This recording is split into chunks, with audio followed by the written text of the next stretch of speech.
let's talk about something a little different. Steph Curry had 33 points tonight. He had 28 in the first half, and it looked like he was on his way for 50, to be honest. He's averaging 33.3 points per game on the season. Game looks way too easy for him. For a guy who's 34 and is a small guard, he does not look like he's slowing down any capacity. The only player who can claim they're playing as well as him to open the NBA season's Giannis. That's it. Like I know Ja's been impressive, but like it's still just it's Steph, it's Giannis. Those are the two guys who are the best players in the league, and I don't think it's particularly close. I think Jokic does some things to get in that conversation every now and then. LeBron's obviously one of the greatest of all time, so he can always have a night where you're just like, yeah, don't forget about me, right? Sure. And then guys like KD and Kawhi, they have it in them a little bit, but it's like, if you're asking me, this league revolves around Steph and Giannis right now, no matter what drama is going to run the ESPN headlines every day. Those are the two dudes who are the most consistently impactful players.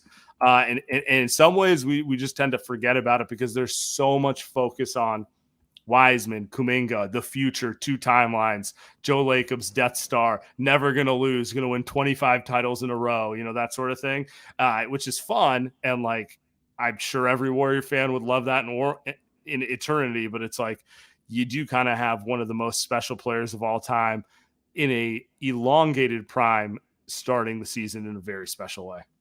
If you're thinking about a singular player who doesn't have a weakness on offense, you always think about Kobe or I think nowadays Kevin Durant, right? It's just a tall wing guy who can dribble, shoot. You can't get to a shot. Has he go over the left, go over the right? Yeah. Right shoulder, left shoulder, left hand back, side wing. It's not, I don't think it's close. It's Steph Curry who has no weakness on offense. He can come off the dribble and just break you down 20 feet away from the basket, jump shot. Or he can go to the rim, finish over a 7-foot center, falling both down. hands. Either hand. He can go off ball, cutting, get one of the worst offensive players in the league to actually get him the ball, finish at the rim every time. He can go off ball, take 3 guys with him at the 3-point line and get Looney a wide open dunk. He can shoot the ball from 35 feet off a step back. The guy has absolutely zero weaknesses. And the only thing that I think right now that he's not as good as versus in his true prime, or actually, no, this is probably his true prime. But I think the only thing that he's probably in his younger prime is that he's just not as quick off the dribble. He's just not, his handle and his quickness is not as good. But the counters that he has, some of the stuff that he's doing where he Tommy's pump faking that you're saying he lost a step.